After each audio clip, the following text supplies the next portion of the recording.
All right, today we're putting on our detective hats. We are going to try and crack the case of one of the most common, but also one of the most confusing medical tests out there, the anti-nuclear antibody test, or ANA test. So let's get our magnifying glasses out and dive right in.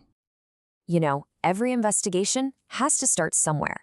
And for this one, it usually begins with a real mystery, a bunch of strange symptoms that just don't seem to add up, which is what usually sends someone to the doctor looking for answers. It's that classic, frustrating case of your own body picking a fight with itself. So what are we talking about here? Maybe it's that deep down fatigue that no amount of sleep can fix.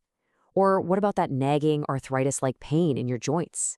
Sometimes it's something really specific, a telltale sign like that Mahler rash, that red butterfly-shaped rash that spreads right across your nose and cheeks. These are the very first clues in our diagnostic puzzle. So what's really going on under the hood? Well, at the scene of the crime, we find the culprits, these things called autoantibodies.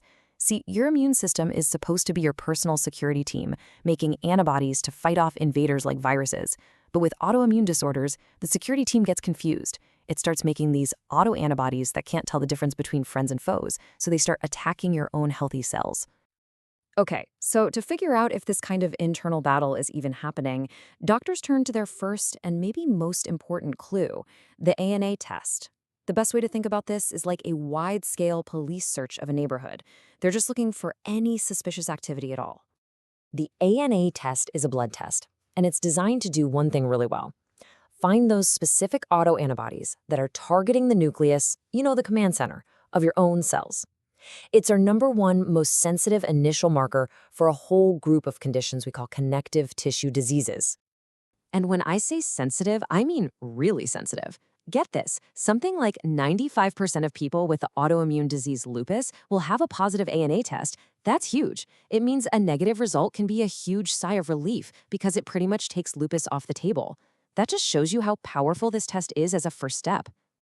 Right, so you have to remember, this test isn't a one-and-done kind of deal. It's just one part of a bigger investigation. It all starts with your symptoms. Then, your doctor orders that broad ANA screen. If that comes back positive, then the investigation gets way more specific, with follow-up tests to hunt down the exact culprit. But have you ever wondered how labs actually find these clues in your blood? It's pretty cool, actually. Let's peek behind the curtain and see the different forensic techniques they use to spot these sneaky autoantibodies. So, the classic method, the OG, is called indirect immunofluorescence, or IIF, and it's the one the American College of Rheumatology calls the gold standard. Why? Because its biggest advantage is that it's just incredibly sensitive. And wow, look at this. This is exactly what a lab technician is seeing down their microscope. What they do is they take these special lab-grown cells, they're called HEAP2 cells, and they expose them to the patient's blood. If those autoantibodies are in there, they latch onto the cell nuclei, and then, using a fluorescent dye, they literally light up. The result is this amazing glowing pattern. So the report that comes back gives our detective two key pieces of info. First is the titer. This basically tells us the concentration of antibodies. Think of it like this. How loud is the alarm bell ringing? A higher number, like 1 to 320, is a much louder bell than, say, 1 to 80. Then there's the pattern, the way it glows. That speckled pattern we just saw, that's an early clue about which specific bad guy might be causing the trouble. Now, IFA isn't the only game in town. There are newer, more automated tests like EIA and MIA. And this table, it really lays out the critical trade-off. See, IFA is super sensitive. It's like a fishing net with really tiny holes, so it catches almost everything. But that also means it catches a lot of innocent fish, Those are the false alarms. The other tests, they're more specific. Their nets have bigger holes. They might miss a few things, but whatever they do catch is much more likely to be the real deal. So what's the difference on a molecular level? Well, on the left, that's the IFF method we've been talking about. An antibody with a fluorescent tag is added, and it physically glows under the microscope. Simple enough. On the right is the EIA method. Here, the antibody is linked to an enzyme that causes a color change, which a machine can measure. So really, it's just two different clever techniques to make the invisible visible. So getting a positive ANA screen is a massive lead, for sure, but it absolutely does not solve the case. All it tells us is that an autoimmune process is probably happening. So, the next step is to bring in the specialists, narrow down that list of suspects, and find the specific autoantibody that's responsible. We've found the smoke, now we have to find the fire. And for this part of the job, detectives use a tool called the ENA panel.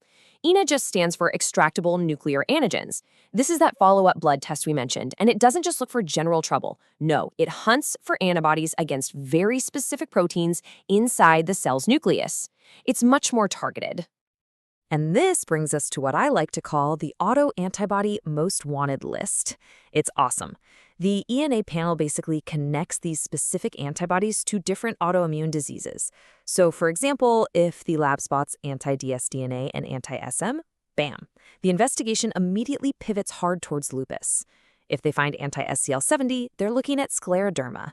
This is how that first broad clue leads us to a very specific suspect. Okay, so we've got our clues, we've got our lab methods, and we have our list of suspects. But any good detective will tell you, a single piece of evidence almost never solves the whole case. The final crucial step is putting all the pieces of this puzzle together. And you know what? The strength of the evidence really matters. Remember that titer, that alarm bell? Well, one study found that almost 90% of patients who actually had one of these diseases had a high titer, 1 to 320 or even greater. A really low-level positive result, it's just a lot less likely to mean anything clinically. And here's a fun twist. Sometimes a clue can actually be misleading or even helpful in an unexpected way. The dense, fine speckled pattern, or DFS, is a perfect example of this.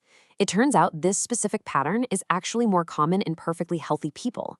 So when a lab finds this pattern all by itself, it can actually help rule out an autoimmune disease.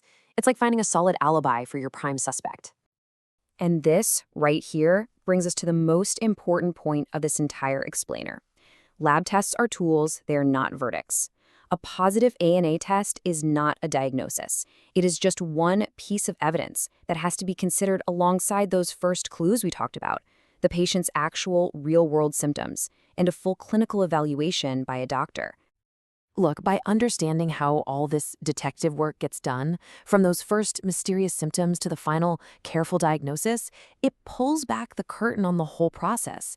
It turns what feels like a confusing test result into a set of understandable clues. And when you understand the clues, you're no longer just a bystander in your own health story. So the real question is, how can knowing the steps of this investigation empower you on your own health journey?